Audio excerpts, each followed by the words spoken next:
Vous saviez qu'on avait construit des réservoirs d'eau sous tourbillon? Dès 1892, la question de l'eau devenait de plus en plus préoccupante. Ceci n'a évidemment pas échappé à l'entreprise Dumont, qui avait créé la première usine électrique en France, associant la production d'énergie électrique au pompage de l'eau dans la ville. Ils ont donc offert leur service à la municipalité. Une autre étude en parallèle était de prendre les eaux dans la Combe d'Arba, qu'on appelle les eaux de la Fille, qui étaient de meilleure qualité. Après bien des débats, l'Assemblée primaire de mars 1895 vota pour le projet Dumont, car celui-ci était plus rapidement réalisable.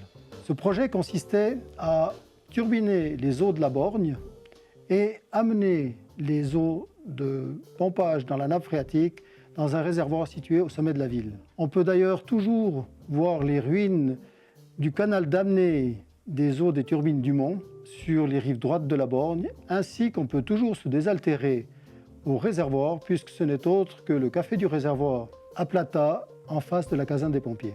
Les travaux ont été rapidement exécutés et en janvier 1897 déjà, on avait amené l'eau à l'hôtel de ville de Sion et chez certains particuliers. Seulement, les différends entre la municipalité et l'entreprise Dumont, ainsi que la volonté populaire pour aller prendre les eaux de la Fille, ont forcé l'entreprise Dumont à cesser toute activité. En 1901 commencèrent alors les travaux de captage des eaux de la Fille et ces eaux étaient amenées dans un réservoir qui a été construit en même temps sur la colline de Tourbillon, un réservoir de 425 mètres cubes, positionné de façon précise pour avoir assez de pression pour la ville en prenant comme code de référence l'hôtel de ville.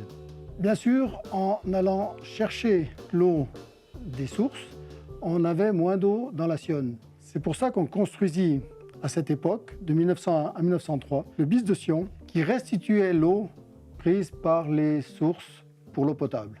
Pendant une trentaine d'années, la ville de Sion a été alimentée par les eaux de la Fille et aucune alimentation supplémentaire n'a été effectuée. Seuls quelques quartiers ont été raccordés au réseau, Uvrier en 1911 et Pont de Bramois en 1912. Quant au quartier de Pont-de-la-Morge, Châteauneuf et l'école cantonale d'agriculture, étaient eux alimentés par les eaux de la commune de Comté. En période de sécheresse, les puits des Roncots et de Sainte-Marguerite étaient mis à forte contribution.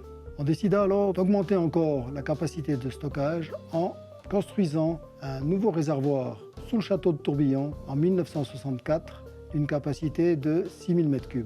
Un deuxième puits a été l'année suivante creusé à Sainte-Marguerite pour augmenter de nouveau les débits.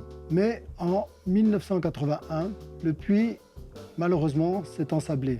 Il a fallu alors accélérer le processus qui avait été mis en marche déjà pour construire la station de pompage des Grands Champs Secs au milieu du golfe. Et en 1985, on avait deux nouveaux puits de 30 mètres et 50 mètres pour une capacité totale de 18 m3 minute.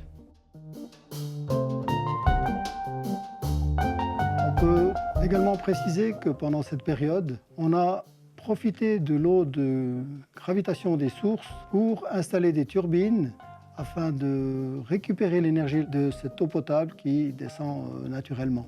Pour une production totale actuelle de 1 650 000 kWh, qui correspond à la consommation environ de 500 ménages.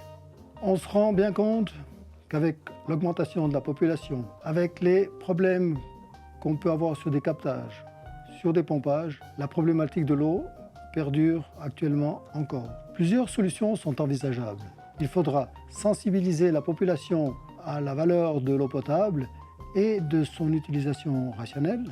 On devra à l'avenir plus prospecter par des études géologiques de nos bassins versants pour trouver d'autres sources en profondeur. Il faudra intensifier les connexions intercommunales de manière à pouvoir s'échanger l'eau selon les besoins spécifiques. C'est en appliquant ces mesures et en faisant un effort tous ensemble qu'on pourra assurer un approvisionnement en eau dans le futur.